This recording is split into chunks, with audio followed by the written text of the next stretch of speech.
হঠাৎ করে দেখতে পাওয়া যায় আল্লাহ নবী নূহ আলাইহিস সালামের কলিজার টুকরো ছেলে, আদরের ছেলে কিনান, সেও গজবে পড়ে হাবুডুবু খেতে লাগলো। নবী নূহ আলাইহিস সালামের মনটা খারাপ হয়ে গেল। আহারে কলিজার টুকরো সন্তান, কলিজার টুকরো ছেলে কিনান আজ খোদার গজবে আজকে হাবুডুবু খাচ্ছে। নবী নূহ আলাইহিস সালামের মায়া হয়ে গেল। নৌকাটা আস্তে আস্তে কাছে নিয়ে গিয়ে ছেলেকে বোঝাতে লাগলো, আয় আমার আদরের ছেলে কিনান, আয় বাবা চলে আয়, নাজাতের নৌকায় চলে আয়, জান্নাতে নৌকায় উঠে আয় বাবা। শর্ত এক, আল্লাহকে আল্লাহ বলে আর আমাকে নবী বলে মেনে নে। আমি নূহ তোর আব্বা কথা দিলাম, আল্লাহ কঠিন গজব থেকে আযাব থেকে নাজাত পেয়ে যাবে। এই নওজওয়ানেরা যুবকেরা আল্লাহ নবী নূহ আলাইহিস সালাম তাকে তখনও ওয়াজ করে বলতে লাগলো, সাবিয়া বুনাইয়াল কামানা ওয়ালা তাকুম মাআল কাফিরিন।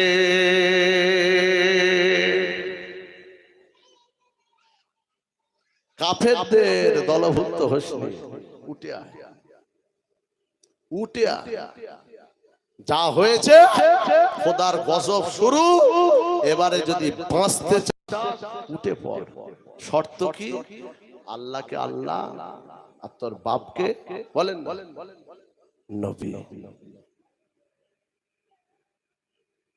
পুরো হাবুডুবু খাচ্ছে। আল্লাহ নবী নূহ আলাইহিস সালাম ছেলেকে বোঝাতে লাগলো, কাফেরদের দলভুক্ত হয়ে যাস না বাবা।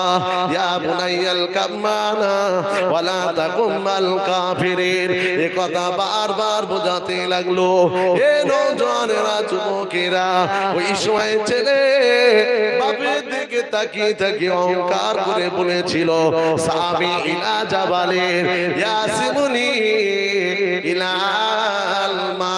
ও আমার আব্বাজান, আমি কেনান জানিয়ে দিলাম আপনার খোদার পানি আজকে 6 লাখ হয়ে গিয়েছে।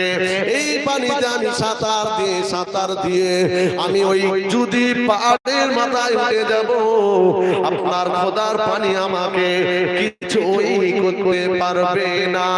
এই নওজওয়ানেরা যুবকেরা নূহ আলাইহিস সালামের ছেলে কেনান অহংকার করে যখন বাপকে এই কথাটা বলতে লাগলো, আল্লাহ পাক সহ্য করতে পারলেন না গো। আল্লাহ পাক ওই সময় একটা ঢেউ তৈরি করে বাপের সামনে কেনানকে জনমের মতো নিচে তলায় নিয়ে গিয়ে তাকে তলিয়ে দিয়ে চিরতরের মতো জাহান্নামায় পাঠিয়ে দিয়েছে।